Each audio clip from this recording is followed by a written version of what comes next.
1700 करोड़ से ऊपर का बजट था जो पूरी तरह गंगा में विलीन हो गया। नीतीश कुमार की सबसे महत्वाकांक्षी योजना थी जो गंगा में विलीन हो गई।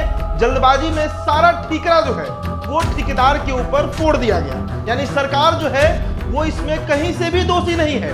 ना तो नितिन नवीन दोषी हैं जो पूर्व में पथ निर्माण विभाग के मंत्री रहे हैं, और ना तेजस्वी यादव दोषी हैं जो मौजूदा पथ निर्माण विभाग के मंत्री हैं। कोरोमंडल एक्सप्रेस का एक भयानक हादसा हो जाता है, करीब करीब 300 जाने चली गई, और उसके बाद तेजस्वी यादव जो है वो नैतिकता के आधार पर देश के रेल मंत्री अश्विनी वैष्णव से इस्तीफा मांग रहे थे। उसी नैतिकता के आधार पर तेजस्वी यादव इस्तीफा देंगे क्योंकि उनके विभाग की बड़ी लापरवाही, अगर ठेकेदार की भी गलती है तो बिहार में एक और पुल गिर ही गया। भागलपुर के सुल्तानगंज में अगवानी पुल जो है वो धराशायी हो गया। और देखिए, बिहार सरकार इतनी बेचैन हो गई कि देर रात ही तेजस्वी यादव ने एक प्रेस वार्ता बुला लिया। साथ में उनके सचिव जो है प्रत्यय अमृत वो भी मौजूद थे, क्योंकि पथ निर्माण विभाग जो है वो बिहार सरकार में तेजस्वी यादव ही है और उनके सचिव प्रत्यय अमृत हैं। अब आनन फानन में जल्दबाजी में सारा ठीकरा जो है वो ठेकेदार के ऊपर फोड़ दिया गया। यानी सरकार जो है वो इसमें कहीं से भी दोषी नहीं है। ना तो नितिन नवीन दोषी हैं जो पूर्व में पथ निर्माण विभाग के मंत्री रहे हैं, और ना तेजस्वी यादव दोषी हैं जो मौजूदा पथ निर्माण विभाग के मंत्री हैं। सारा जिम्मा जो है वो उस कंपनी को जाता है जिस कंपनी ने ठेकेदारी ली थी उस पुल के निर्माण के लिए। 1700 करोड़ से ऊपर का बजट था जो पूरी तरह गंगा में विलीन हो गया। नीतीश कुमार की सबसे महत्वाकांक्षी योजना थी जो गंगा में विलीन हो गई, लेकिन जिम्मेदार ठेकेदार है, बिहार सरकार नहीं है। पूरी दृश्य आपने देखा है किस तरीके से पुल जो है वो धराशायी हो जाता है। अब देखिए, तेजस्वी यादव ने पुल के गिरने को लेकर आईआईटी रुड़की की जांच का भी जिक्र किया है अपने प्रेस वार्ता में।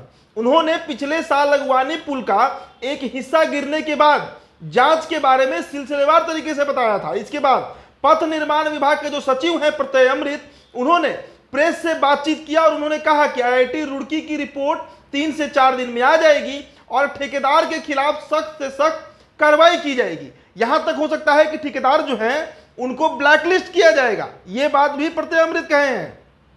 अब देखिए, अब इसके बाद होता ऐसा है कि इसी बात को करीब करीब तेजस्वी यादव जो है वो दोहरा देते हैं। मतलब तेजस्वी यादव जो है वो प्रत्यय अमृत की बात को प्रेस वार्ता के दौरान दोहरा देते हैं। यानी सुल्तानगंज की अगवानी पुल की गिरने की पूरी जिम्मेदारी जो है वो ठेकेदार के मत्थे एडवांस में ही मर दी गई है। अभी कोई जांच नहीं हुआ है किसी प्रकार का कि हो सकता है कि पुल में करप्शन किया गया हो, बड़े लेवल पर करप्शन किया गया हो।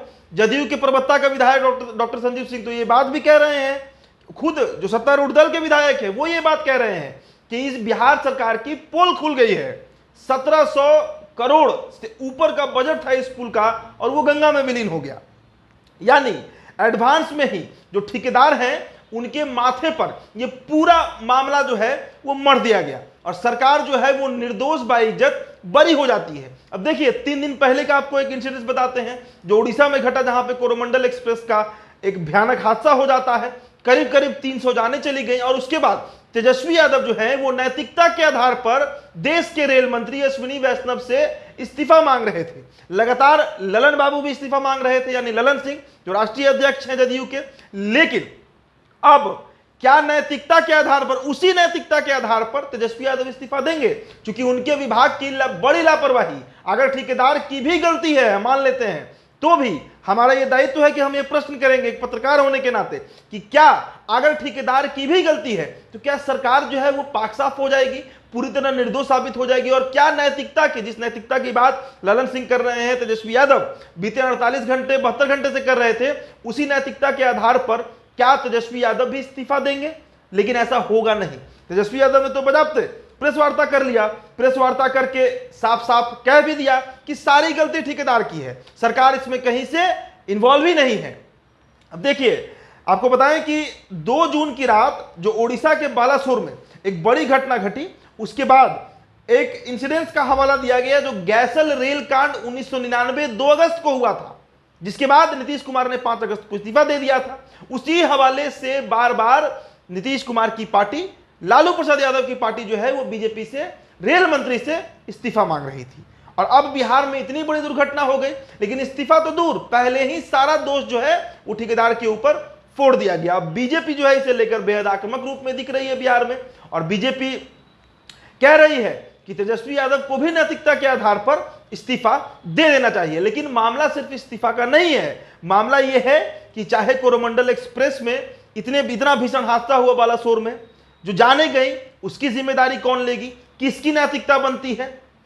इतना बड़ा पुल हादसा हुआ, मानिए ये पुल हादसा अगर शहर के बीच में हुआ होता, या अगर ये पुल चलित होता और इसके ऊपर गाड़ियां गुजर रही होती और तब यह हादसा हो जाता, तो आप कल्पना कर सकते हैं क्या भीषण भदर मच सकता था बिहार में, कितनी बड़ी तबाही मच सकती थी बिहार में।